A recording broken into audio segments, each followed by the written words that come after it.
This training video by Sarah, Bill, and Mary is intended to complement the training videos titled Risk Assessment, Safety Supervision, and Liability Pilot Module, which covered why we need a risk assessment matrix, how this one was developed, and the relationship of safety supervision and other specific considerations to liability. If you are viewing this video without the context of the explanatory training and have questions, please seek clarification from the authors or creators. This video explains how to use the risk assessment matrix, which we call RAM for short, as a tool to devise a safety supervision plan for each of your learners. We will demonstrate how to use the matrix for specific case scenarios, which can also be found in your information packet. We hope at this point that you have a copy of the training packet and a blank risk assessment safety supervision template. This slide shows page 1 of the information packet. These are the written directions for using the RAM to design a safety supervision plan. We'll not be reading this slide, but we will be demonstrating how to follow this protocol. This is what a blank assessment safety supervision plan looks like, and hopefully you have one printed out in front of you. Ideally, you would fill one of these out on each of your learners. We'll come back to this form as we work through the matrix process. You'll notice that the categories of information in the columns refer to those in the matrix, plus the added instructional goals and objectives columns, which allows you to individualize each learner's needs based on their current instructional goals, and that is our end product. The next couple of slides will remind you of the judgment process we use to get there. You'll remember from the risk assessment matrix, safety supervision, and liability training that we use definitions of a learner's performance skills or level of performance. And we got those from the O&M Career College and Community Readiness Standards. These are listed in this slide for review and are also in your packet. We will be considering the environment in which the O&M instruction is to take place and the learner's level of skill. The lower the learner's skill level, the more likely a greater level of safety supervision will be needed. In addition to performance level indicators, you were introduced to definitions and examples of safety supervision levels as defined by the O&M Career College and Community Readiness Standards. Your packet contains the complete definition for these 3 levels, which are minimal, moderate, and maximum. This, of course, is the ultimate end to the process, articulating how you will provide safety supervision during lessons. This documentation confirms that you have done your due diligence to prevent student injury. Here we have a side-by-side showing on the left a risk assessment safety supervision plan form filled out with 3 examples. And on the right, we have the risk assessment matrix. If you need more examples than what we cover in this video, you can go into your training packet for more practice viewing these 2 documents side by side to see how the level of safety supervision plan was derived. Your packet contains a total of 10 examples, and each of the 3 of us will talk through the process for one example. So our first example is with a little boy named Eli that's on my caseload. For each of these different categories on the slide, Sarah is going to be looking at the risk assessment matrix, and she's going to be making circles over here to show what level of risk is involved in these different categories. So back to Eli. Eli is a 9-year-old boy. And his goal, as you can see, is to walk around the block independently using landmarks and tactile maps. For the instructional environment, I am going to use his residential area, the block that he lives on. So it's going to be a familiar outdoor residential area. And the possible risks in this area include masked sounds because he lives close to a fire station. And when the sirens go by, of course, he can't hear anything else. And especially cars backing out of driveways. We will be having our lessons in the early morning when it would be likely for people to be on their way to work. So cars backing out of driveways, he is familiar with listening for them and pausing so that he doesn't connect with them. But when the fire engines are going by, he can't hear.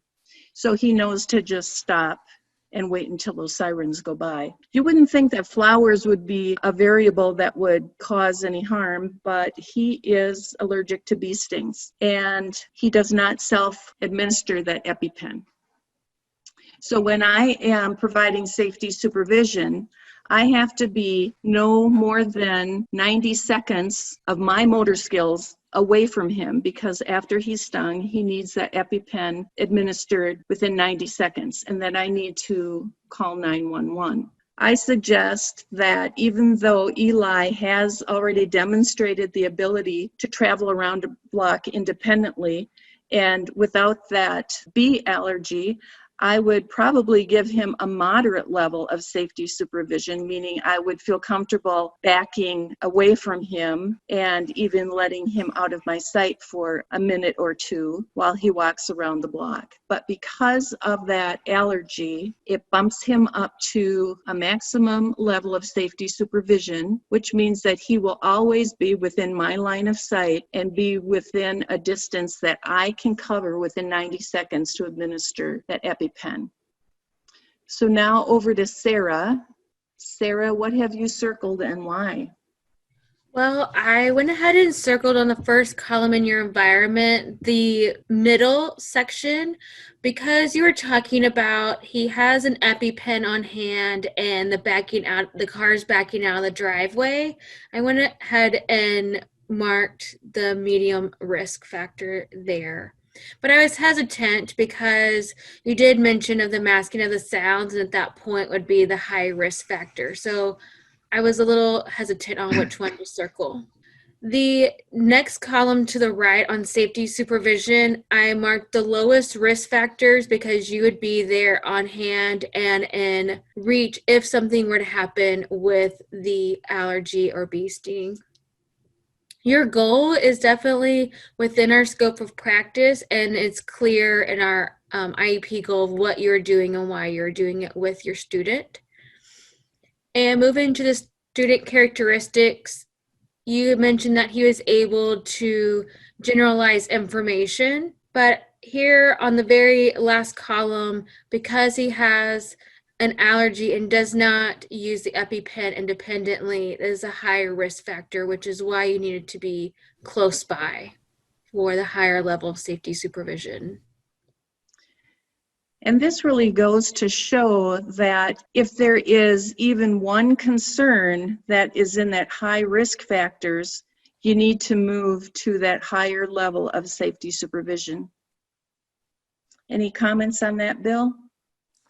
Excellent points, and something we'll point out throughout this training is the categories that you're seeing on the right side of your screen are not absolute and discrete. And as Sarah was talking through that first category, the environment, some of the information kind of floated between the two. What you will recall if you have seen the original presentation on the risk assessment matrix is the option is for us to go to a higher level of safety supervision depending upon the individual situation, environment, and student characteristics. So in this case, while there's a moderate level of risk given the environment, we do see that there are some things that make it a very low risk. The student is knowledgeable of the area, but the incident or the event that makes it high risk is the fact that he has an allergy. So the spread can go between all of those categories, and we're not looking for an absolute and a discrete category each time. Understanding that it's your knowledge and information about the student characteristics, and the environment is going to make that chart accurate for that particular student. Okay, we'll go on to the next slide. And Bill, this is your scenario. Recording.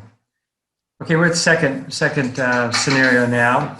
In the goal area, you can see that this student has the ability to plan and travel routes in an unfamiliar city using public transportation, pedestrian skills, and street crossing. Also has problem-solving skills. What's going to be different here now is the student is going to move to a larger city, Milwaukee. It'll be an outdoor area. It's complex, it's unfamiliar, unstable. There is heavier traffic than the student is used to. Julie is her name. There are complex intersections, and of course, we're getting into the winter season. We now have ice, snow, and other related activities in the environment that we need to take into consideration. Now, under learner characteristics, Julie's demonstrated that she can generalize age-appropriate skills in a familiar area in her hometown, and that in that point, she has minimal safety supervision needs. And she also knows that she has a phone that she carries just in case that she gets stuck. But when we look at the safety supervision plan and what will call for our ability to determine how much support she's going to need, we take into account that she's in an unfamiliar area. She is in, the area is unstable. The area has high traffic, more complex intersections. So what I would choose for her is a moderate line of sight necessary so that if there is something that I need to intervene with her, I'm proximate to her, but I'm not standing right next to her. This allows her to use the skills that she has currently and apply them in a newer setting, albeit unfamiliar, but she's going to apply those in a new environment with me close enough in case there's some issue that needs to be addressed. I will be closer and more readily available. Any other comments, Mary or Sarah? You want to tell us how you approach that with the circles? Sure. You mentioned that she was predictable and that she was able to generalize information. So this time moving from the risk assessment matrix from the right to the left, because to me it was easier to approach the student and their learning capabilities. So I marked that they were a low risk factor. She's predictable. She understands how to use the phone. She's able to generalize information. That your IEP that you wrote, that it is within your scope of practice when working with her. I did take it down to the medium risk factor here just because of the complex intersection and that there could be some potential injury, but it's justified by your scope of practice as far as the environment that you're going to be working in. Because it is a complex intersection, I'm going to skip over to the far left-hand column. I marked that it's a high risk factor because of the high traffic area and of maskings of sounds and such. So I think because of where she's at, it sounds like, and the environment and what her capabilities are, that you're wanting to keep within a line of sight the middle column, or the middle row in the safety supervision column. What do you think about my analysis here? It's spot on. I think what we've got is an age-appropriate student who has demonstrated some good skills already. We're not ready to turn her completely loose in an unfamiliar environment, but her skills are emerging. She's doing some application of those skills, which puts her at that moderate level line of sight supervision. Mary? We'll go on to the next slide, and Sarah, who's doing our circling for us, is going to have to do two things at once. She's going to have to talk to us and then do her own circling and tell us why she circled over there. Here we have a student that I've been working with. We're going to be demonstrating some traffic patterns using a tactile model using Google Classroom. So my environment, I want to mark that it's a low risk factor. It's predictable, it's familiar, it's stable. It's at home using Google Classroom that he is familiar with. That I am going to tell you a little bit about him. So Matt is able to generalize this information from taking the tangible map and applying it to real life application, but because we're remote instruction right now, we are looking at this tactile map. So I'm going to go ahead and mark the low risk factor. He also has a parent there to watch over him just in case while he's sitting at the table. So I do not need to be on site because the parent is responsible for at-home instruction and safety supervision as far as a parent perspective, not necessarily a paraprofessional or O&M perspective. So my IEP is, it's very clear. However, it's unclear at this moment in our scope of practice. So I'm going to mark it down in the middle here. My safety supervision, I'm not going to be there, but the parent is there. I marked it as a low risk. Mary or Bill, what would you think? I agree with you, Sarah. I agree also. So on to our next scenario, the next slide. So this is our last example.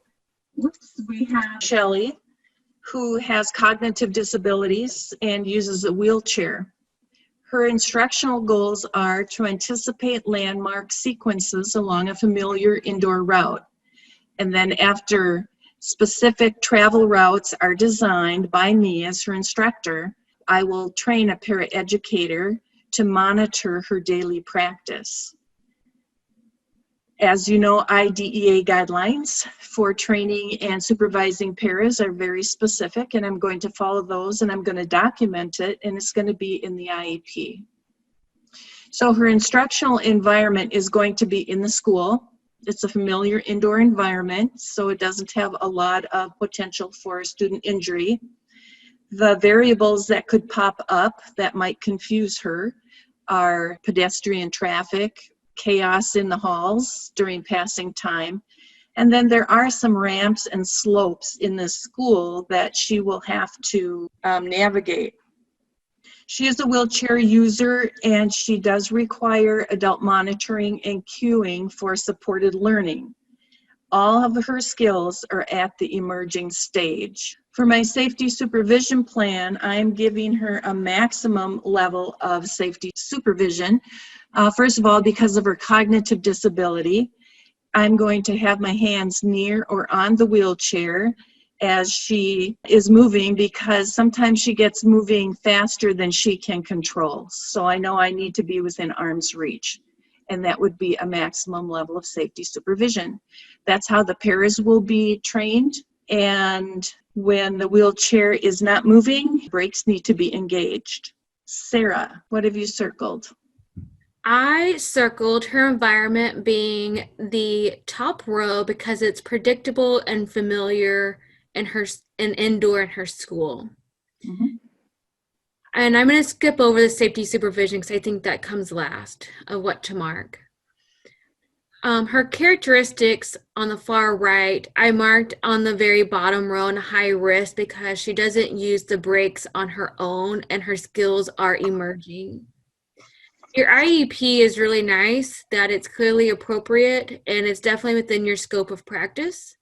However, because she's not able to stop and her skills are emerging and she needs constant supervision by either you or a paraprofessional to know when she should stop or continue, I went ahead and marked safety supervision at the very top to ensure that she is safe and that you are safe as well and others in the hallway.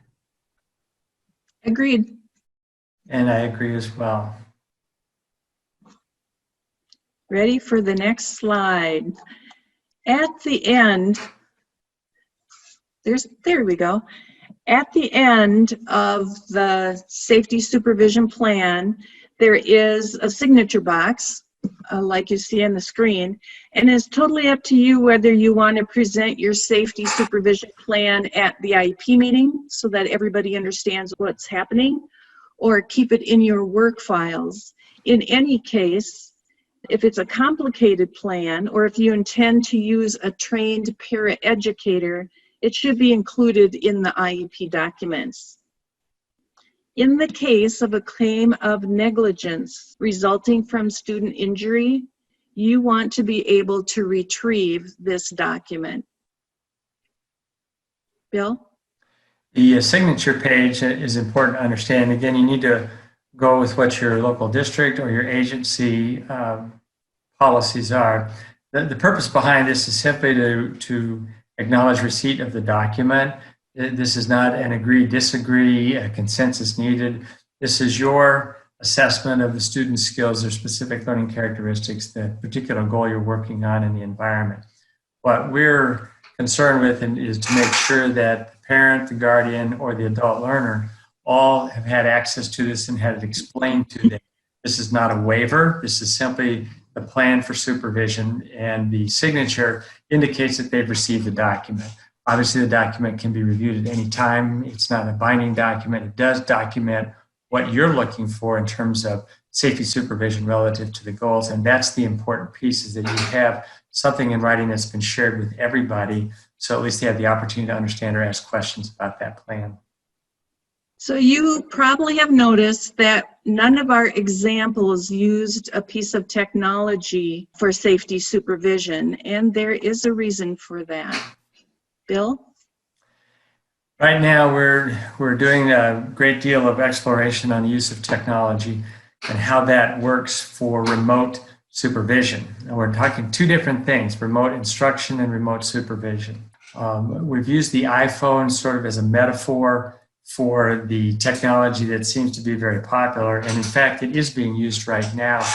The iPhone has a very specific safety information, and it talks about not using it for things that it was not intended for. One of the things that you heard in our larger presentation, or you read in our larger presentation, is that technology that has not been researched or vetted for the use that we are is making a more high-risk situation and potential claim of liability and negligence if you're using that device for something that it's not intended to do. Some of the questions that have arisen surrounding this is, how can you possibly look at every single device that's possible out there? Actually, you can. Most of these devices do have exclusionary statements that accompany them. Zoom has it. We've seen that with Ira, the glasses and the supported person on the telephone. iPhone has this document. There is a clear reason that we are being very cautious about not recommending a particular device, technology, or apparatus to be used unless it's been vetted for that use. Our caution to you is the same. You are putting yourself in a very precarious liability situation by using a device, apparatus, or technology for a purpose that it was not designed. And this is not to say that using the iPhone during lessons for orientation purposes, for mapping, using some apps, they can be very appropriate. What we're saying is using this equipment to provide safety supervision instead of being on site is not recommended. Correct. And that's the piece that we have to separate the two, instruction versus supervision. Sarah used an example where she was looking over a Zoom and working with a student at home with the parent. Certainly a use of technology that has a low risk as opposed to looking at a lesson through an iPhone at a distance when the student is working in an unfamiliar environment. We are anticipating some additional research that will come along that will help clarify some of those things for you as an instructor in the field. However, at this point, that does not exist. And we are urging you to be extra cautious about using any kind of technology in a manner that it's not designed for. So we hope this video has explained to you how to use the O&M risk assessment matrix in the process of designing a safety supervision plan for your learners. Please, if you have questions on anything in this presentation, contact one of the authors, one of us, the three of us, so that we can clear up any misunderstandings that you have. Thank you very much. Good luck.